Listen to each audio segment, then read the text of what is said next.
Muchas gracias, profesor, por sus palabras.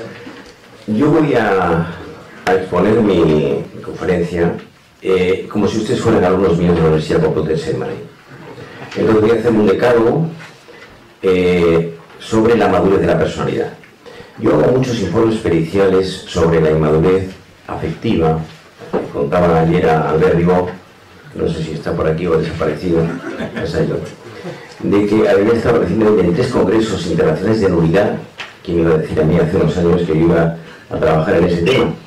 En Santiago de Chile, en México, DF y en Nueva York. Me sorprendió mucho porque en una de las conferencias en Santiago de Chile estaba el cardenal de la ciudad y estaba también el embajador del Vaticano y me sorprendió que me comentara un petit comité que no había mucho conocimiento de la nulidad en Chile. Me sorprendió porque Chile es el país más económicamente más estable y que tiene más nivel, podríamos decir, sumando y restando. Bien, me preguntaba hace un rato, me hacía una observación Manuel, un sacerdote con el que he charlado en el pasillo, y me comentaba, antes de entrar en materia, en los 10 puntos de lo que es la personalidad madura, y me comentaba una cosa que me ha parecido interesante. Dice, bueno, mucha gente manda al psiquiatra a gente, o a algunos sacerdotes y tal, y el psiquiatra a lo mejor no está bien. Lo que voy a hacer es, voy a comenzar con una anécdota. Yo desde hace muchos años doy clase en la Universidad de Nueva York. Soy lo que se llama profesor visitante. Y me pasó la siguiente anécdota, quiero empezar con ella. Cuando llegué a dar clase, llevo ya bastantes años allí, el jefe de psiquiatría, que era americano pero parecía inglés, muy irónico, me dijo, doctor Rojas, ¿cuál es su especialidad? Yo me eché a temblar pensando porque en Estados Unidos hay un señor dedicado a estudiar la punta de la patilla de la gafa. Y yo le dije, bueno, profesor, yo me dedico sobre todo a las depresiones. Me dijo, ¿pero a todas? Me dijo, bueno, a las depresiones del adulto. Me dijo, ¿pero a todas las del adulto? Días más tarde le pregunté yo a él, ¿cuál es su fellowship? ¿Cuál es su especialidad? Y me dijo, yo me dedico a tratar solo psiquiatras neuróticos. Y le dije yo, ¿pero a todos? Pues con esto respondo a Manuel, porque el psiquiatra, los 2 médicos que más hay que mirar son el ginecólogo y el psiquiatra, casi más al psiquiatra que al ginecólogo. Entonces hay muchos psiquiatras que están mal de la cabeza. Entonces yo les cuento otra anécdota que ayer la comentaba en la cena.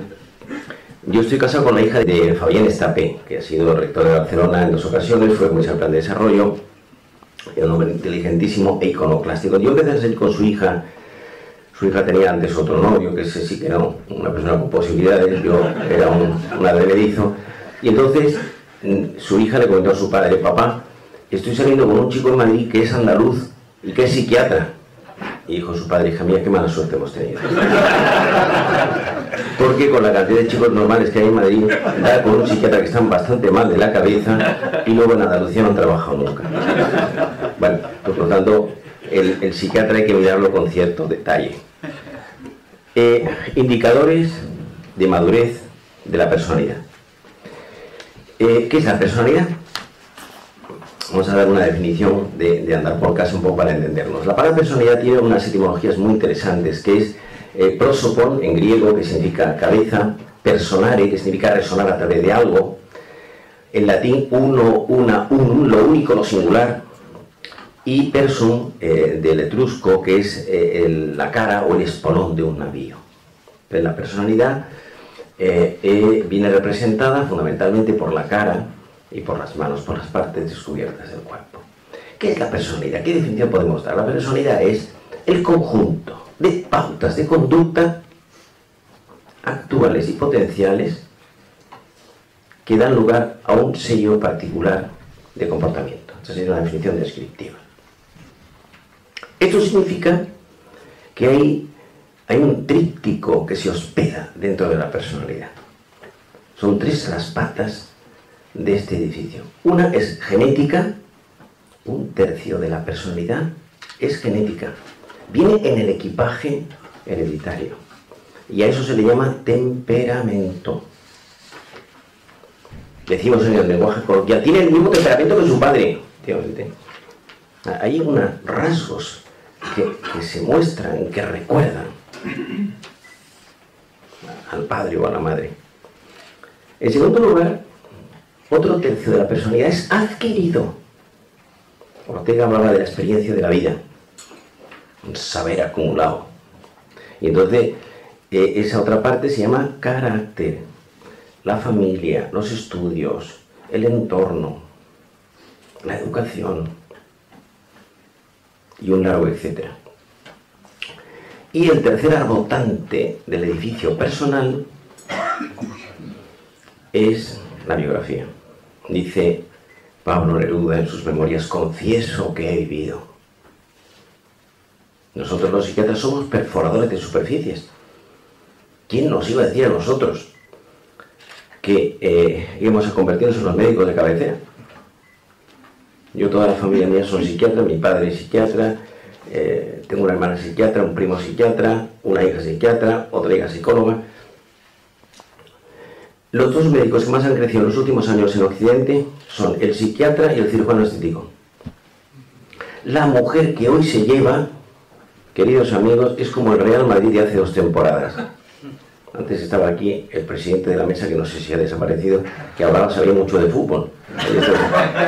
Bueno, yo de fútbol sé lo justo. La mujer que se lleva es como el Real Madrid de hace 2 temporadas, sin delantera, sin defensa y sin centro del campo. Una mujer plana, como un espárrago. Y el psiquiatra, yo recuerdo cuando era estudiante del colegio, que me decían mis compañeros, tenía yo por 10, 12 años, hay que ver, tu padre es el médico de los locos. Yo pensaba, Dios, mi padre, qué especialidad. Hoy el psiquiatra es el médico más cercano. Cuando alguien dice que va al psiquiatra porque está loco, es que esa persona no tiene cultura. Y entonces, ¿qué le ocurre? El psiquiatra tiene que tener un equilibrio, una madurez, un conocerse a sí mismo, que es fundamental, porque si no, uno no puede ayudar a los demás. Bien, entonces, voy a hacerles un pequeño esquema de lo de la personalidad. La personalidad también se puede decir que es aquel conjunto de ingredientes diversos que residen en un sujeto, que son físicos, psicológicos, sociales y culturales. Es decir, hay muchas cosas, cuando una persona habla y se conduce de una manera, hay muchas cosas, hay muchos ingredientes que uno descubre en esa persona.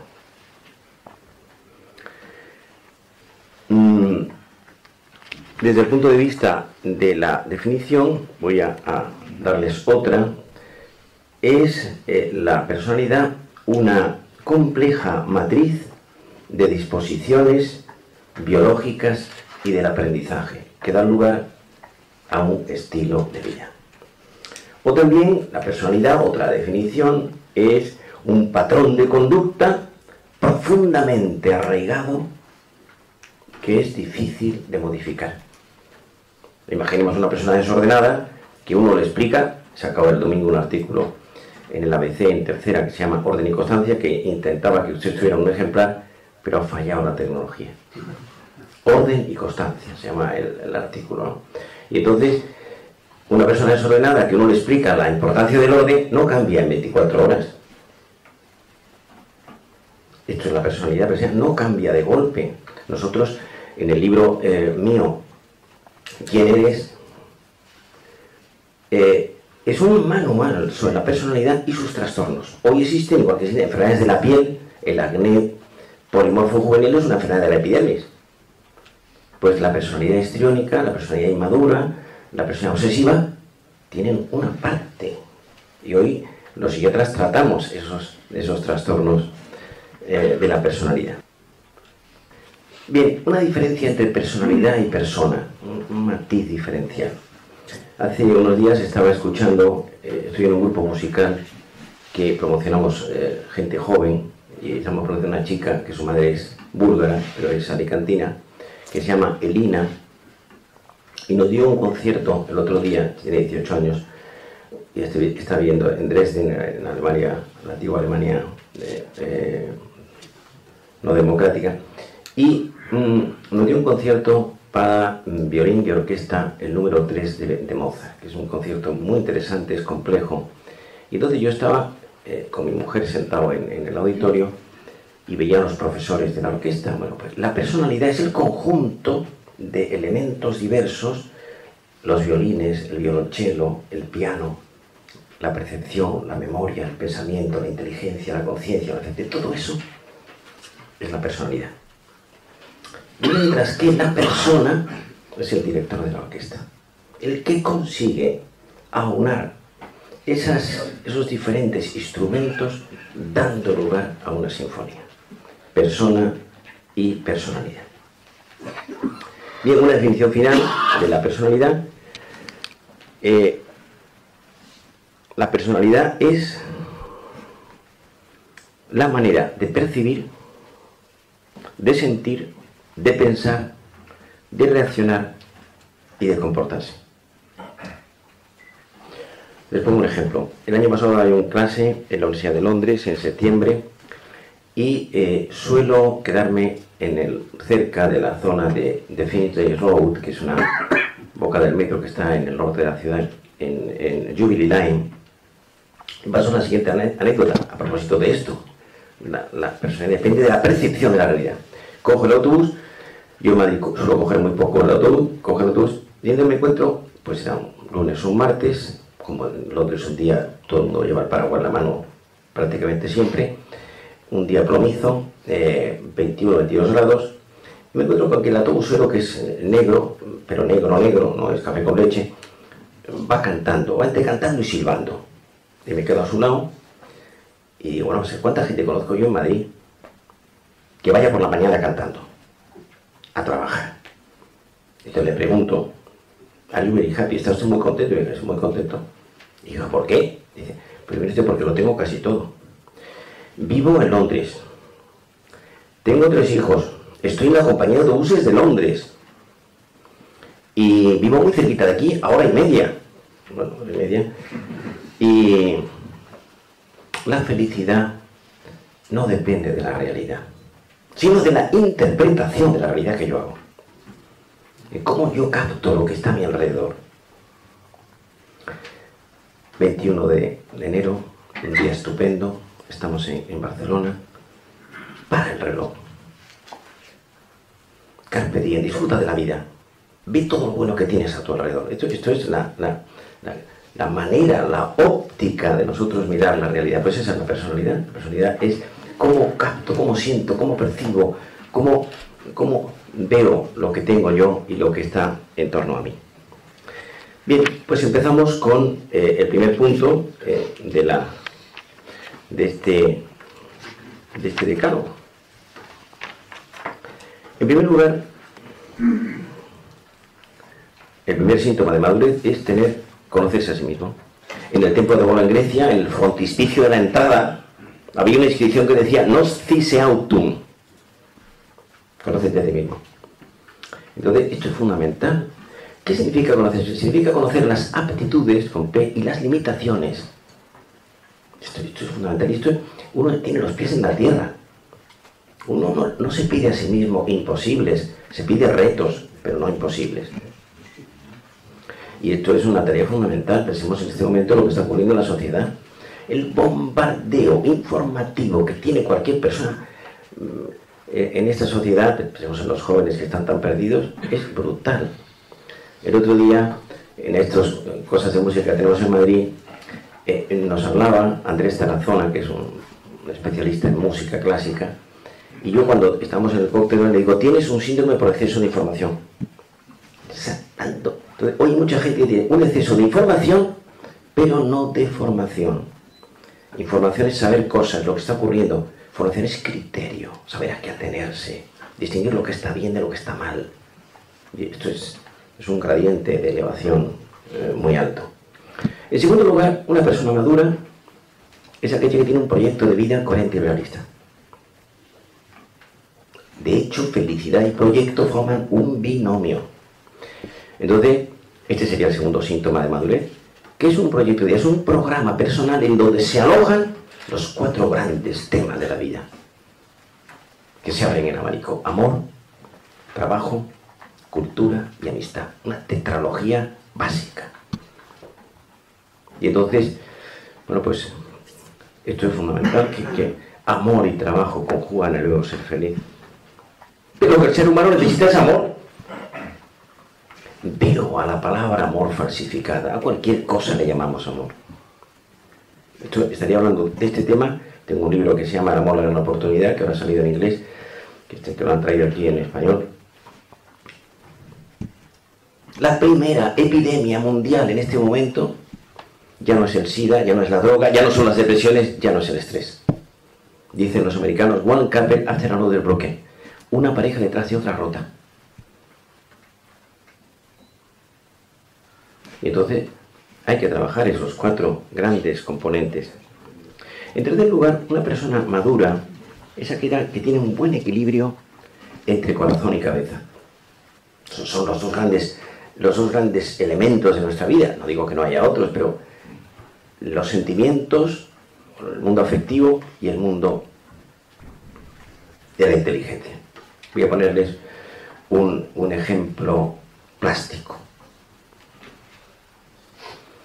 El hombre romántico es el que describe la corriente de un río desde dentro. Está dentro del agua.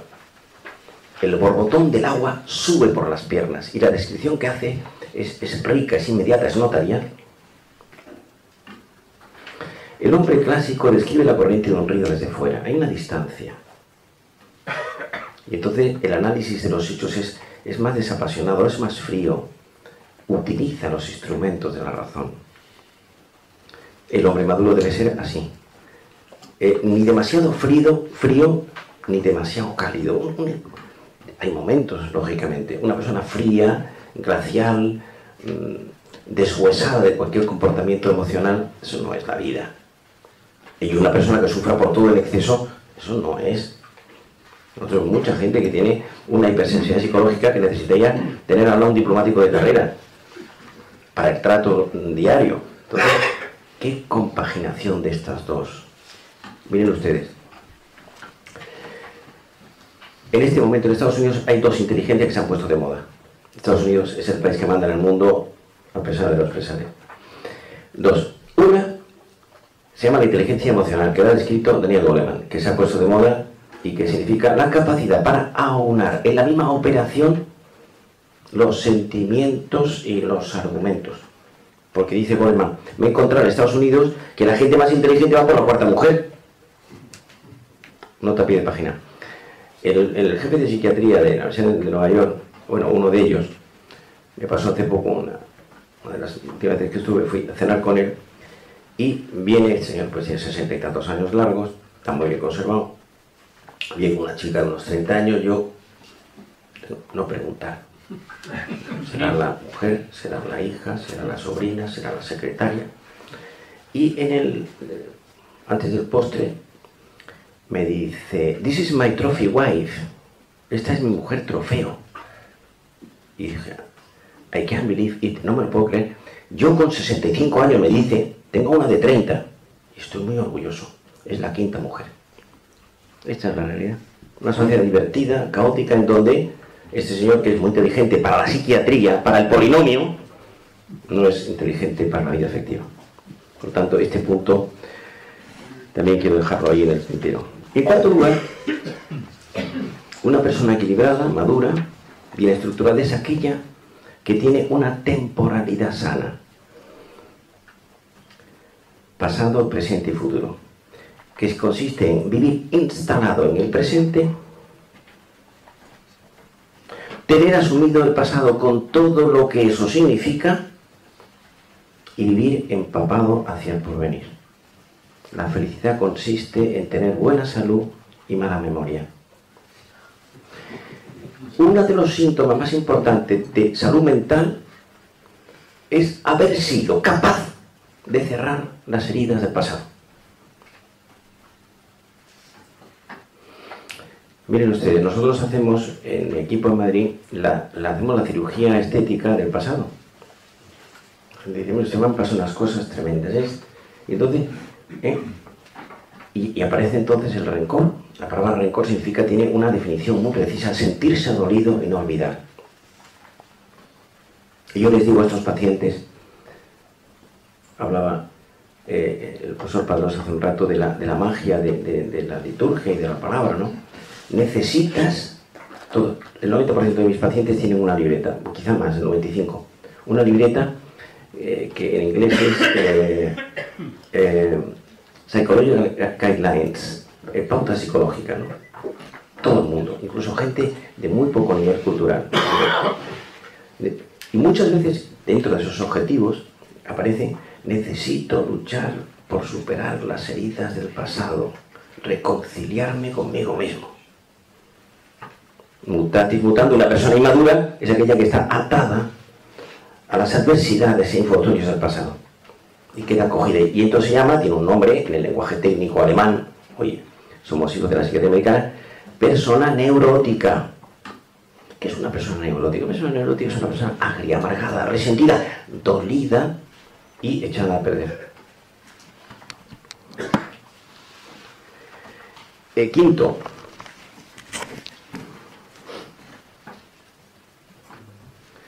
una persona madura es aquella que tiene un sentido de la vida. Es decir, que ha ido encontrando respuestas a los grandes interrogantes de dónde venimos, a dónde vamos, qué hacemos aquí, qué sentido tienen las desgracias, los sinsabores, las grandes alegrías. Y entonces, el sentido de la vida es decisivo. Piensen ustedes hoy en esta sociedad que hay tanta gente perdida. Hay tanta gente perdida, pero no lo fundamental. No hablo de estar perdidas en lo accesorio, no, en lo básico. Y el sentido de la vida significa dirección, contenido y estructura. Toda filosofía nace a orillas de la muerte. Cuando alguien cercano se muere, empieza uno a filosofar. Bueno, ¿qué hacemos aquí? ¿Qué pintamos? Uno deja los relojes, las corbatas, las casas, los pisos, lo que tenga.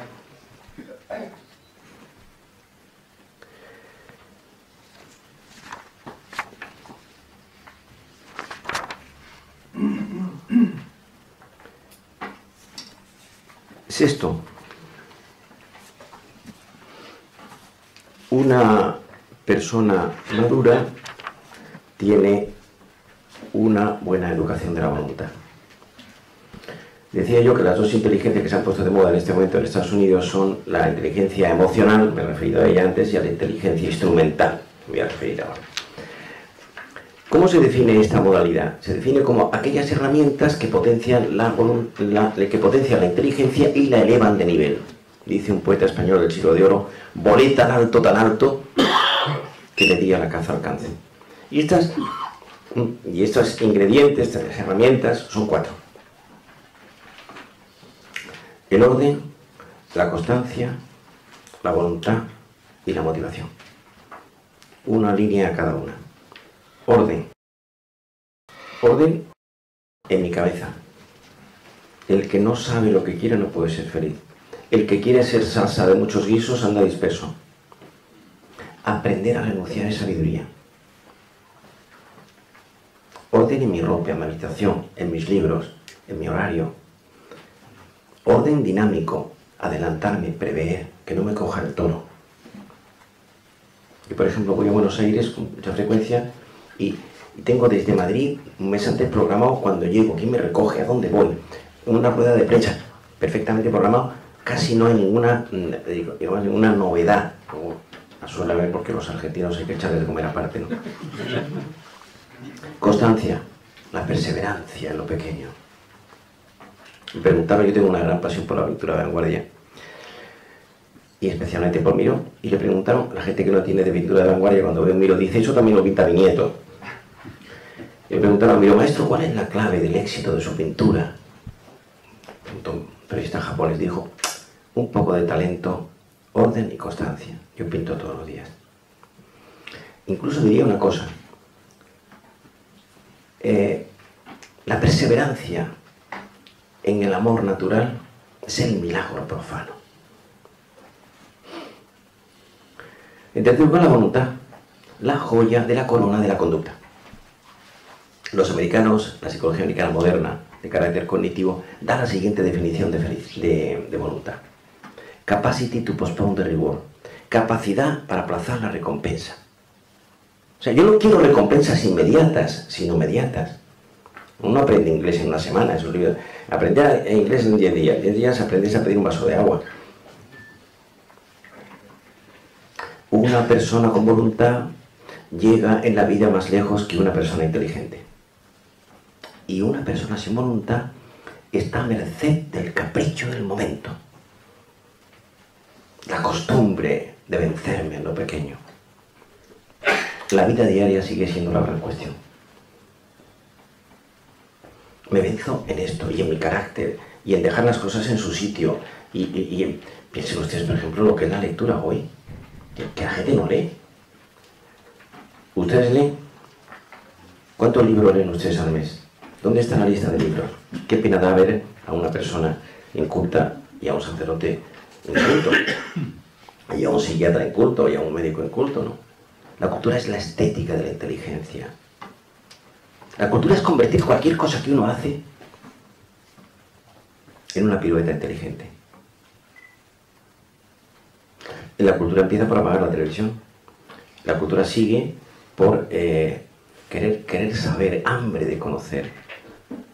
Y a medida que uno conoce más, pues parecen los griegos. Solo sé que no sé nada, ¿no? Entonces, y finalmente la motivación. La cuarta pata de estos elementos es la motivación. Motus, del latín, lo que mueve, lo que empuja, lo que arrastra. Lo que hace una mujer para adelgazar hoy. No come chocolate, no toma pan, no toma postre. Entonces, si estamos motivados, ¿cuál es la motivación nuestra? Pues la motivación es muy importante en la vida, en todos los órdenes.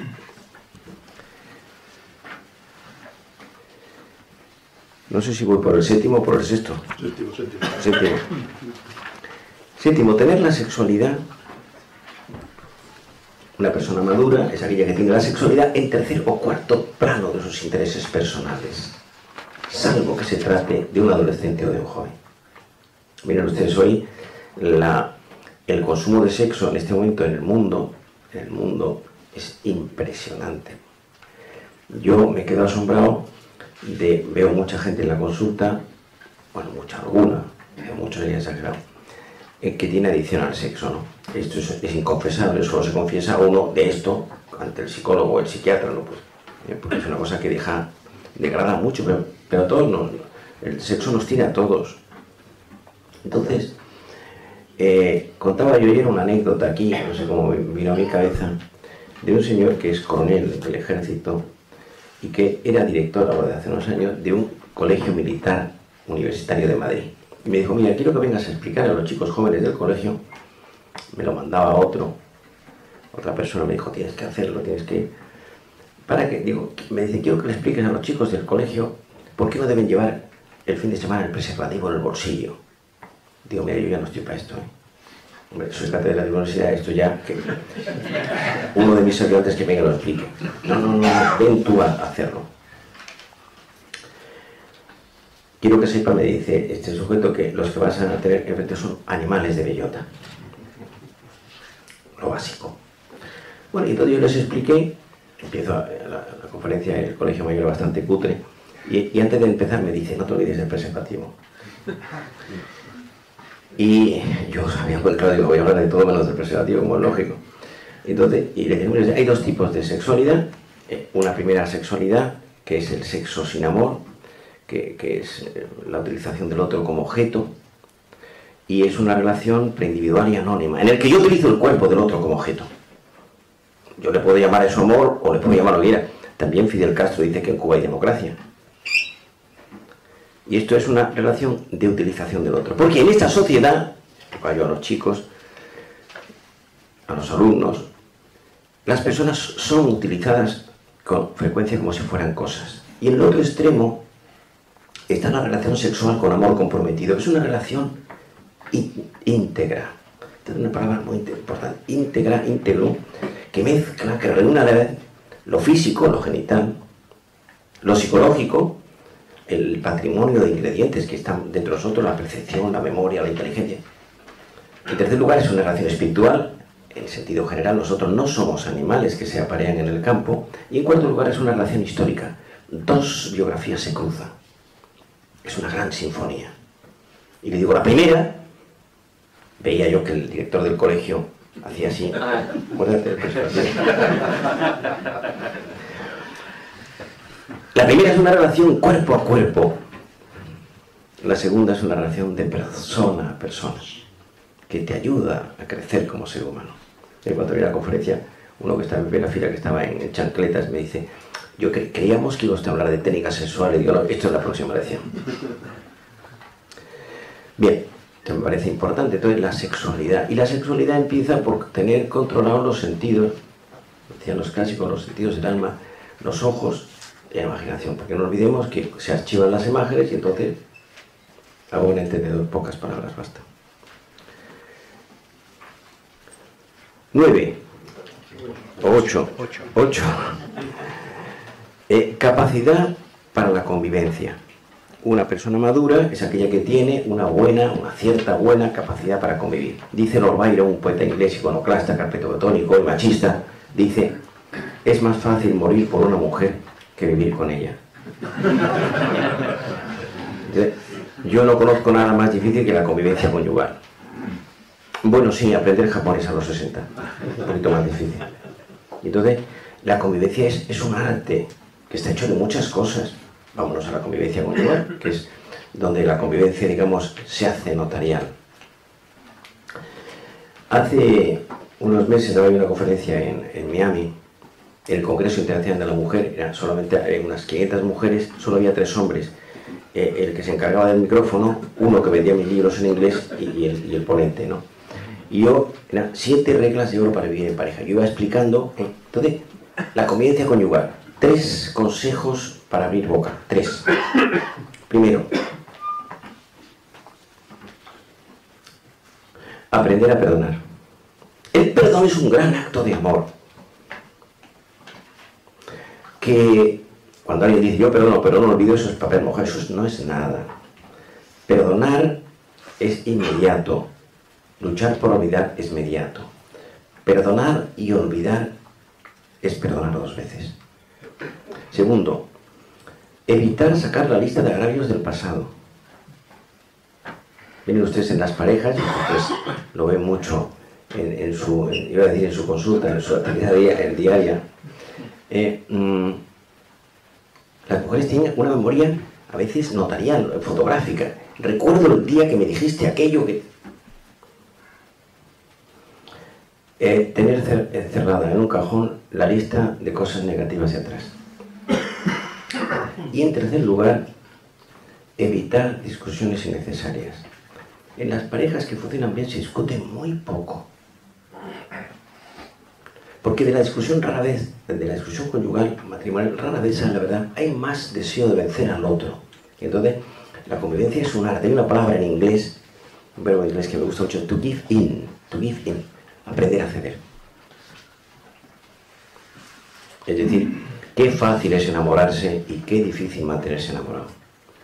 El amor conyugal, el amor es alquimia y magia y códigos secretos y complicidad. Arte y oficio. El amor es el texto eterno ardiendo al borde del camino. Dice un poeta español del siglo XII, y Vengas de Córdoba, poeta árabe, en un texto ontológico, El collar de la paloma, dice: corazón que no quiera sufrir dolores, pase la vida libre de amores.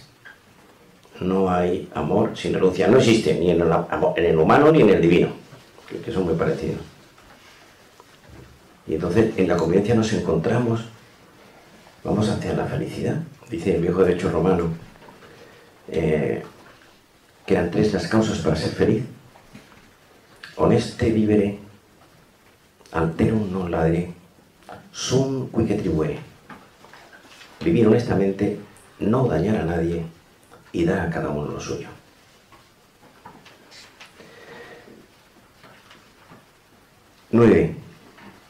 Noveno,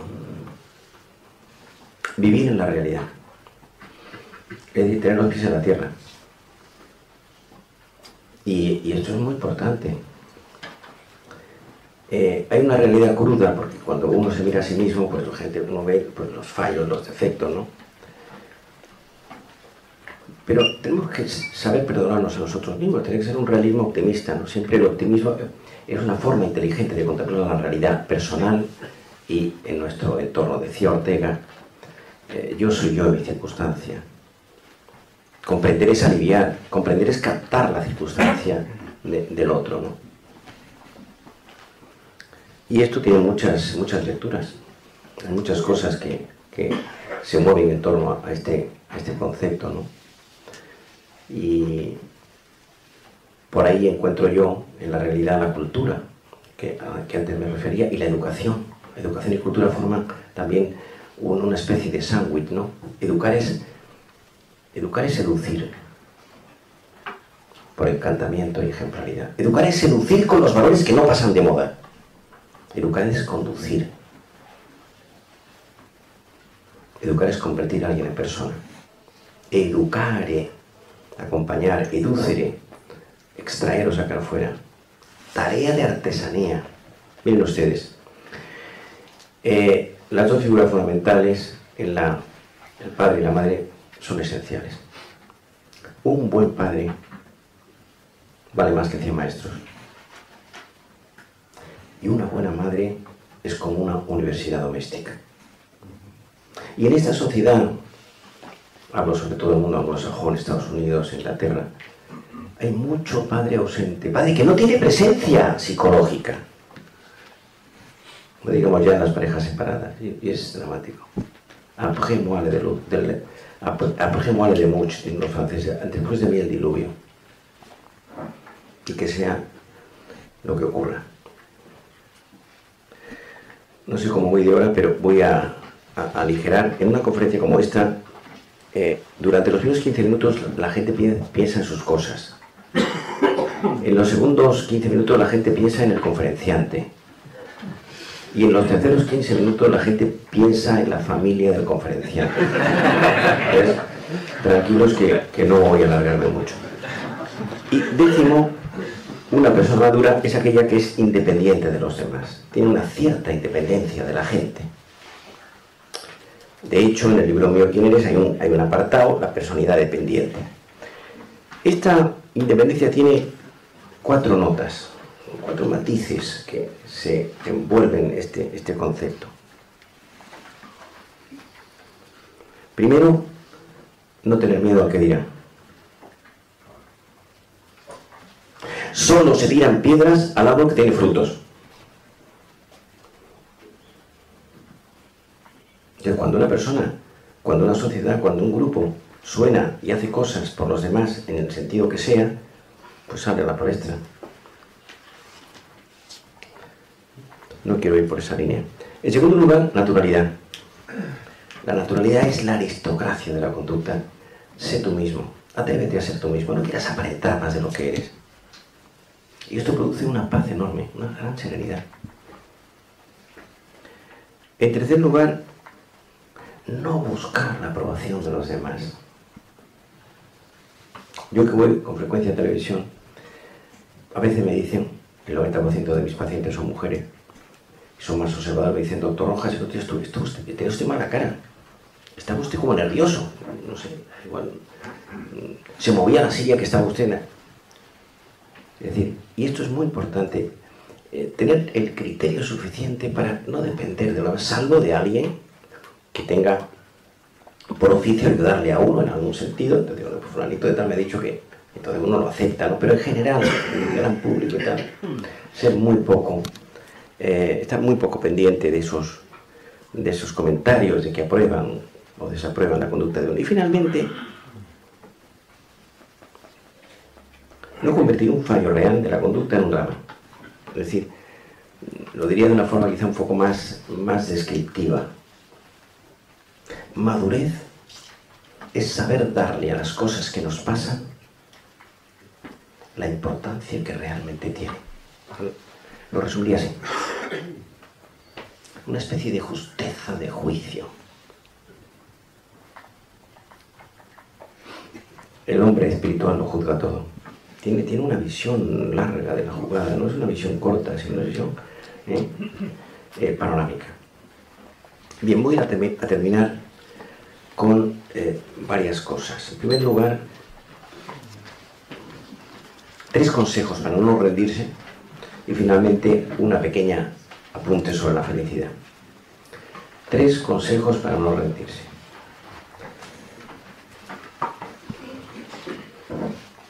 Qué fácil es en esta sociedad tan manipulable, tan interesante y tan perdida venirse abajo. En primer lugar, primer consejo, aprender a ver más lo positivo que lo negativo de nuestra vida. Una educación de la mirada que va, que se dirige, que capta, que se centra en lo bueno.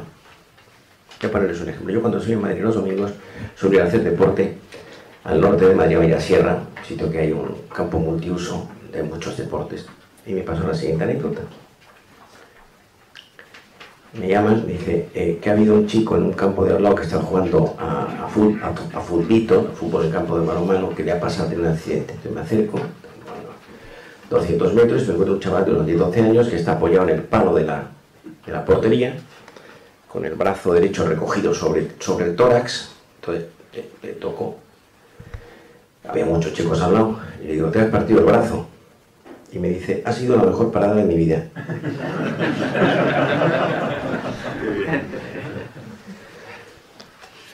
Segundo, tener una buena educación de la voluntad. Estaba hace poco cenando en casa del antiguo embajador de España en Roma y me encontré en el frontispicio de la entrada una leyenda Nil difficile volenti. Me copié enseguida, llevo una agenda y veo, nada es difícil si hay voluntad. Dice un texto clásico, fundata enim era supra Petra. Fundata enim era supra. El edificio no se derrumbó porque estaba edificado sobre piedra, era rocoso, fuerte, consistente, pétreo. Eso es la voluntad. La voluntad es uno de los indicadores más seguros de madurez. Y al revés, una persona sin voluntad es uno de los indicadores más claros de falta de madurez. Entonces, cuando tienes una voluntad sólida, no hay quien te derribe, que pueda contigo. Dice Unamuno en el diario íntimo, no darte por vencido ni a un vencido. Tercer consejo. Tener clara la diferencia entre metas y objetivos. Es un matiz, los abogados los pleitos por matices. Un matiz. Las metas son demasiado generales. Los objetivos son medibles. Un ejemplo. Una de las enfermedades más importantes en los últimos años en el mundo occidental es la anorexia bulimia. La obsesión por no engordar. Entonces, meta, dice de pronto, pues pensemos un adolescente de 20 años o de 20 y tantos años que lleva varios años enganchada en la anorexia. Quiero curarme de esto. Esta es la meta. Demasiado general. Objetivo. Los objetivos se miden. No pesarme cada día. No vomitar. No tomar laxantes. No tomar diuréticos. No mirarme todos los días la tripa a ver si la tengo más ancha o más estrecha. Entonces, cuando nosotros hacemos estas 3 cosas, visión positiva, voluntad de hierro y objetivos súper concretos, es difícil que nos puedan derribar. Bien, voy a terminar con la felicidad. Se ha dicho muchas veces que la felicidad se encontró en un hombre que no tenía ni camisa. Dice Don Quijote en las bodas de Camacho, la felicidad no está en la posada, sino en medio del camino.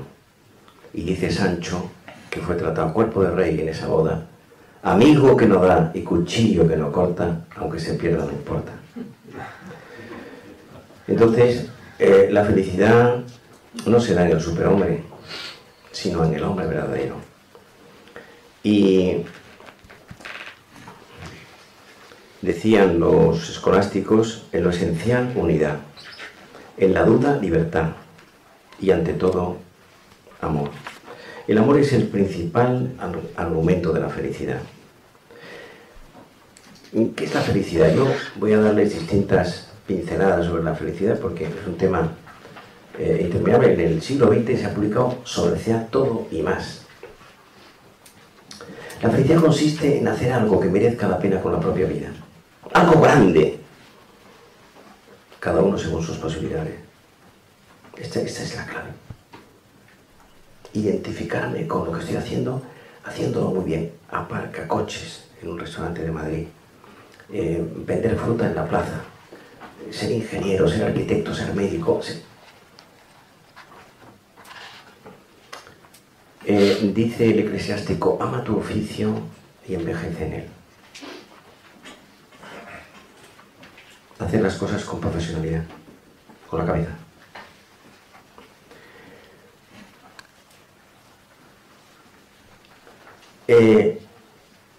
La felicidad consiste en estar contento con uno mismo al comprobar que el proyecto de vida personal ha ido funcionando relativamente bien. Amor, la vida afectiva y en nada. Trabajo, cultura, la amistad, que es el plato fuerte en el banquete de la vida. Hay que ser muy realista con la amistad. La amistad se puede representar como una pirámide en donde la mayoría de las amistades se quedan en la banda media baja o en la banda media alta de la misma. Pocas ascienden hacia arriba. Y miren ustedes, una observación. No hablar nunca mal de nadie. ¿Qué paz produce no hablar nunca mal de nadie? O que se lo pongan a uno en bandeja. La amistad se hace de confidencias y se deshace con indiscreciones. La felicidad consiste en la administración inteligente del deseo. Termino con Lao Tse, siglo VI a.C., uno de los grandes pensadores orientales, junto con Confucio, los padres del pensamiento clásico de este territorio. Dice Lao Tse en su libro Pensamientos: el que conoce lo exterior es erudito, el que se conoce a sí mismo es sabio, el que conquista a los demás es poderoso y el que se conquista a sí mismo es invencible. Muchas gracias.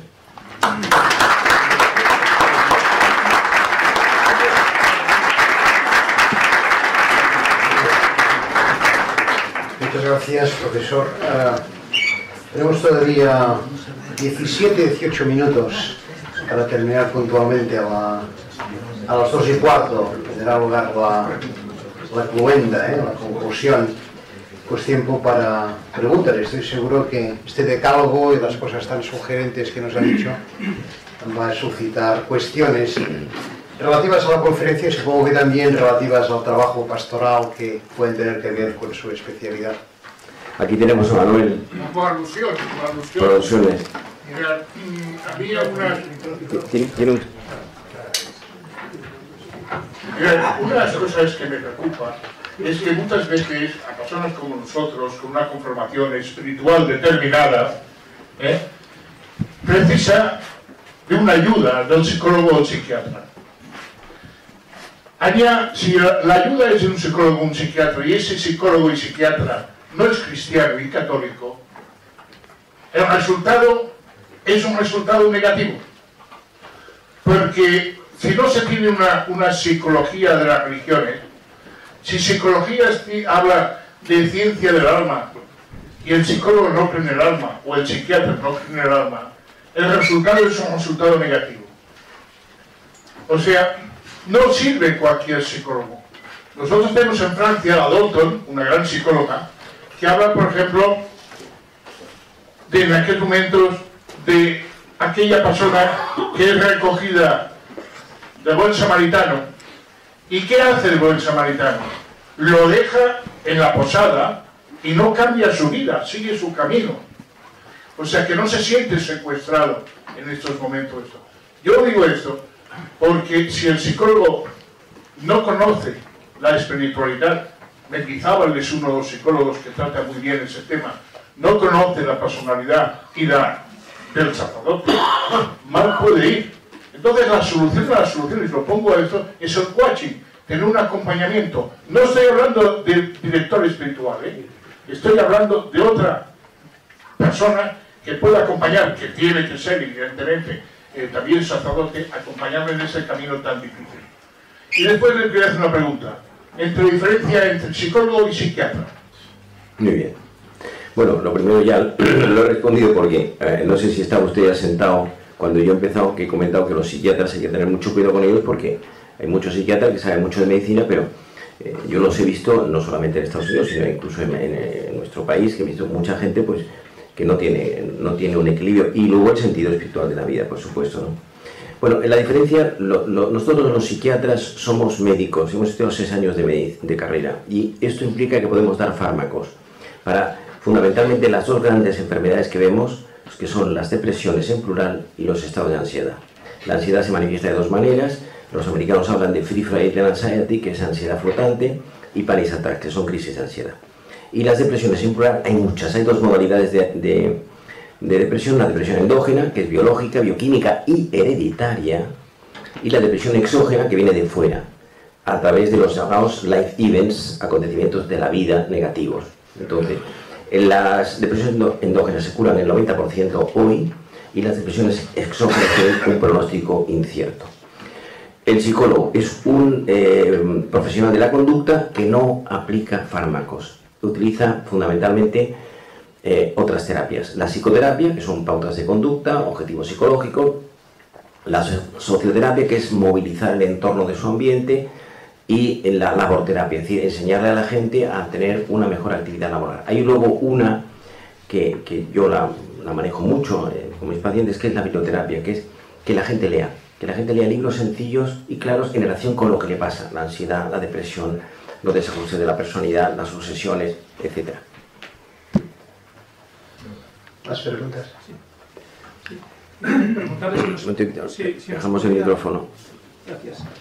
Sí, existen hoy en día, como en todos los ámbitos de las profesiones, enfermedades de tipo profesional. Yo creo que los sacerdotes también quizá podemos tener algunas. Se me ocurren dos, por si podría iluminarlas un poquito de cara a las soluciones.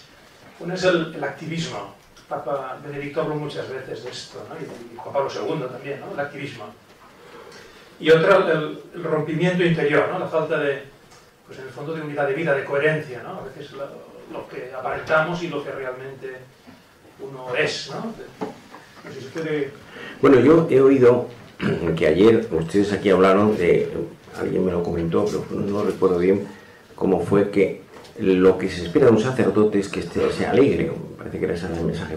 La revista Forbes, que es una de las revistas más importantes del mundo, sacó hace, no era un año, las profesiones en las que la gente era más feliz, y la primera era sacerdote. Venía del estudio de Estados Unidos, no venía de aquí, de la esquina, ¿no? Bueno, primero el activismo. Yo creo que es un peligro que puede existir en muchas cosas, ¿no? El activismo sin reposo, pues yo he oído, no soy de esto, soy un aficionado, lo importante que es tener una vida interior, una vida espiritual. Si uno no la tiene, pues entonces uno se convierte en un vendedor de productos espirituales. Hablaba el profesor Pedrosa hace un rato de la oferta de los muchos dioses que hay. ¿Cuáles son los dioses principales intelectualmente hablando? Son 4: hedonismo, placer, placer y placer; consumismo, tienes tanto la permisividad, esto es gravísimo, de todo vale; y el relativismo, que es una enfermedad mental casi. Si todo es relativo, si todo es bueno, si todo es malo, no. Entonces el activismo es malo y hay que reposarlo con serenidad, con formación y con estudio. Y luego la coherencia. Miren ustedes, la coherencia es una de las puertas de entrada al castillo de la felicidad. Es la sencillez de los sabios y la sabiduría de los santos.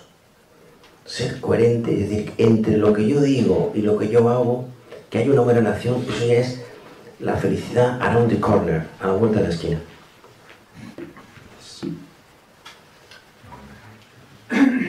¿Más preguntas? Si no más preguntas, hago una yo. A ver, yo realmente, después de escuchar estos 10, este decálogo, estos 10 ítems, ¿no? Que definen o que definan la madurez de una persona, me pregunto que cuánta gente hay madura, porque realmente pensamos que la adolescencia es la época de madurar, pero en fin. Pero claro, después de ver esto, dices, oye, pues hay inmaduros de 60 años y demás. Bueno, vamos a ver, todos tenemos flecos. Esto pasa como en la salud. A partir de cierta edad, un amigo mío que en Madrid, que es un tipo estupendo, tiene 80 y tantos, es decir, su nombre, yo le llamo Jolines, se llama Ricardo Díaz Joselain, fue secretario de Estado, fue diplomático en muchos países, y hace poco estuve con él en una cena de ¿qué tal estás, Jolines? Y me dice, bien sin entrar en detalle. Ya tiene pues una cosa de aquí y otra de allí también. Bueno, lo que es interesante, por cierto, de su pregunta es que se ha producido, esto me gustaría dejarlo sobre el tapete, se ha producido en los últimos años en Occidente una socialización de la inmadurez afectiva. La inmadurez centrada en el mundo de los sentimientos. Miren ustedes, esto es algo más que yo, pero bueno. En el rito nuevo del matrimonio en la Iglesia Católica se hacen 3 preguntas a los que se van a casar. ¿Quieres? ¿Estás decidido? ¿Estás dispuesto? Estas 3 preguntas me parecen fundamentales. Significa, ¿quieres? Querer es un acto de la voluntad. Miren ustedes, en los amores inmaduros, que hoy son una constante, yo veo los desastres de la guerra todos los días en mi consulta. En los amores inmaduros la voluntad brilla por su ausencia. Y la voluntad es fundamental para el amor. Aprender a llevar al otro, dicen en Andalucía, en mi tierra, pero yo ya no ejerzo, dicen, qué bien sabe fulanito llevar a su mujer. Ahí es nada, eso es la voluntad. Y la voluntad es un rodrigón que vale para fortalecer el amor. En segundo lugar, ¿estás decidido? La segunda pregunta. Estar decidido es un acto de la inteligencia. El amor inteligente, sin que pierda ese amor frescura y lozanía. En la falda de la relación afectiva uno toma nota, utilizando la razón. Y en tercer lugar, estás dispuesto. Es decir, discernimiento. Lo importante es esto. Qué fácil es enamorarse y qué difícil mantenerse enamorado. El amor es un trabajo. Yo no creo en el amor eterno. Yo no creo. Yo creo en el amor que se trabaja día a día. En ese sí creo. El cuidado sistemático de las cosas pequeñas, el amor, lo hace sólido, compacto, consistente, rocoso, pétreo, sin fecha de caducidad. Una pregunta muy sencilla. En nuestra labor pastoral con gente joven, nos vamos viendo cómo los nuevos sistemas de comunicación, las redes sociales, están creando una transformación de la afectividad de nuestros jóvenes. ¿Cómo podemos invertir porque lo que genera las nuevas técnicas es mayor, creo yo, en mi opinión, una mayor inmadurez afectiva? Las relaciones quedan totalmente viciadas y prisioneros de los medios y de los medios informáticos. ¿Cómo podemos invertir y volver a la voluntad, al equilibrio afectivo, al dominio de uno de sí mismo, el dominio de los sentimientos? Bueno, yo creo que ahí es una pregunta compleja porque son muchas las cosas que hay en torno a esa pregunta, pero yo en primer lugar haría una afirmación que sería la siguiente. Hacer atractiva la exigencia. En segundo lugar, hablamos de la gente joven y menos joven. Miren ustedes, yo defino la vejez de la siguiente manera. Una persona es vieja cuando sustituye sus ilusiones por sus recuerdos. O una persona es vieja cuando empieza a mirar más hacia atrás que hacia adelante. Conozco mucha gente joven, cronológicamente hablando, de vieja. Y luego, otra observación. El joven no necesita del placer, sino del heroísmo. Entonces, cuando a un joven se le plantean cosas heroicas, coherentes, entra por ahí. Y luego, miren ustedes, está el buen ejemplo, los modelos de identidad sanos. Es decir, entonces cuando yo sea mayor, dice un chico, me gustaría parecerme, y hay 4 modelos de identidad de abajo arriba, que son el profesor, el padre, el maestro y el testigo, de abajo arriba. El profesor enseña una asignatura, explica una disciplina. se queda ahí. El padre, diría de inmediato, los padres no podemos pretender que nuestros hijos vivan cosas que nosotros no practicamos. Porque nuestros hijos, yo tengo 5, son muy observadores de nuestra conducta. Tengo varias hijas mías me dicen, papá, tú de esto no tienes ni idea. Papá, qué lento eres para el ordenador o para el iPad. Es bastante patoso. Yo a mi padre, si hubiera dicho eso hace 30 años, no lo hubiera dicho. Pero es que hay una relación muy cercana, porque se ha producido un cambio que hemos pasado del patriarcado, cultura en la que mandan los padres, al filiarcado. Hoy en las familias que funcionan, mandan los hijos. Profesor, padre, maestro. El maestro enseña lecciones que no vienen en los libros. Ex opere operato, hay algo que se descubre, que transita por las aguas procelosas de lo que está el maestro diciendo. Al alumno avezado le gustaría parecerse a su maestro y no lo sabe bien por qué. Y por encima está el testigo, que es un ejemplo de vida. Es un libro abierto. Hoy hay muchos profesores, pocos maestros y escasos testigos.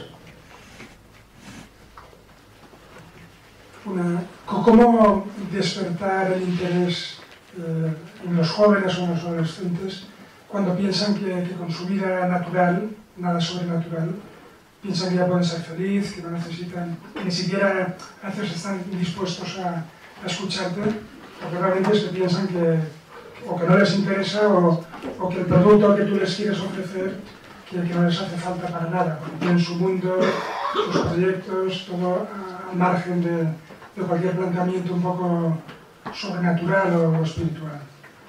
Bueno, yo creo que hay que meterse con la gente, o sea, hay que entrar en la gente a fondo y uno a uno, one by one, uno a uno. Entonces, a mí esta pregunta me recuerda mucho cuando alguien me dice en la consulta, voy a ponerles un ejemplo de un jardinero que estoy viendo de la Extremadura profunda. Cuando alguien me pregunta, o me hace la siguiente, mire usted, a mí me gusta todo menos la lectura.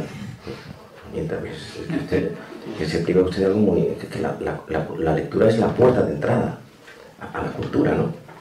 Pues a mí me pasa lo mismo. Me dice, mire usted, a mí me gusta todo menos la cosa de espiritualidad, ¿no? Eso, no.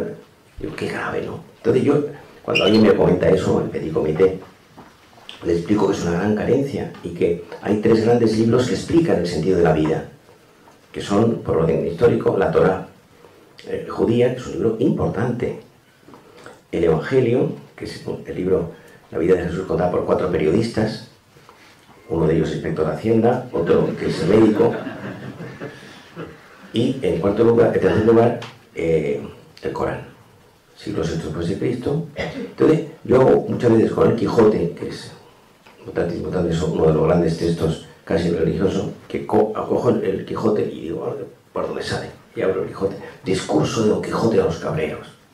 Los cabreros eran analfabetos, estamos en el siglo XVI, y Don Quijote hace un discurso espectacular.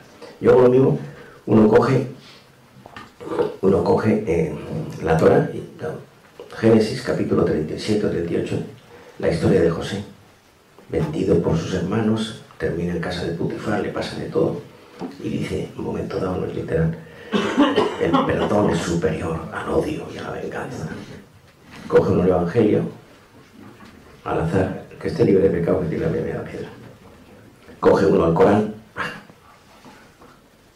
y dice, le preguntan a Mahoma, ¿a cuál de tus 3 hijos quieres más? Y dice Mahoma, al pequeño hasta que crezca, al enfermo hasta que cure, y al viajero hasta que vuelva. Hay que crearle a la gente la curiosidad por lo espiritual. El que es un yermo que no sabe nada, hay que creársela. Y lo comento a propósito de este paciente mío, 72 años, jardinero, jubilado, de un pueblo de la Extremadura profunda, que se llama Badajoz, y en la consulta tiene ansiedad, está atado permanentemente al pasado, de las desgracias que le han ocurrido, los hijos, la familia, la herencia, y se ha refugiado en las revistas del corazón, en la televisión. Y le digo, esto se llama, en inglés se llama Rubbish TV, televisión basura. Y dice que me relaja mucho la vida de los famosos rota, me divierte mucho. Yo le aconsejaría que apagara usted la televisión. Dice, bueno, y el fútbol. Digo, bueno, eso es inevitable. Digo, yo, o sea, apagar la televisión y le voy a recomendar un libro, una novela, que si la lee usted, sabía la novela que iba a decir, le regalo 2 libros míos. Y me dice, mire usted, no me interesa ni sus libros ni la novela. Pero le insisto, dice la mujer que estaba en la sesión clínica, no, algo que dice el doctor Rojas, vas a leer la novela. Pasan 2 semanas y me lleva la mujer y me dice, ha terminado el libro, está fascinado. Vamos a consulta dentro de unos días, preparen usted otro libro. Este jardinero, que no había leído un libro en su vida, ha leído 12 libros. Me voy a lo espiritual. Mucha gente hay que despertar el hambre de lo espiritual. Que lean un libro, que lean algo, que tal. ¿Por qué? Se pierde la gente lo mejor de la vida. Y al último nosotros somos gente de la calle. Nosotros estamos en la calle, en el metro de la estrada. No estamos encerrados en un hortus conclusus. No, estamos... Y entonces hay que llevarlo a la calle y hay que hacer atractivo ese mensaje. Hay mucha gente que está al margen de todo eso, de la cultura por un lado y de la espiritualidad por otro. Muy bien, muchas gracias. Hay más preguntas dispuestas, pero no hay más tiempo, con lo cual vamos a terminar aquí. Y han pedido los organizadores que sin solución de continuidad va a haber la clausura. Tendrían que mejor no moverse y tendremos la clausura. Muchísimas gracias, profesor.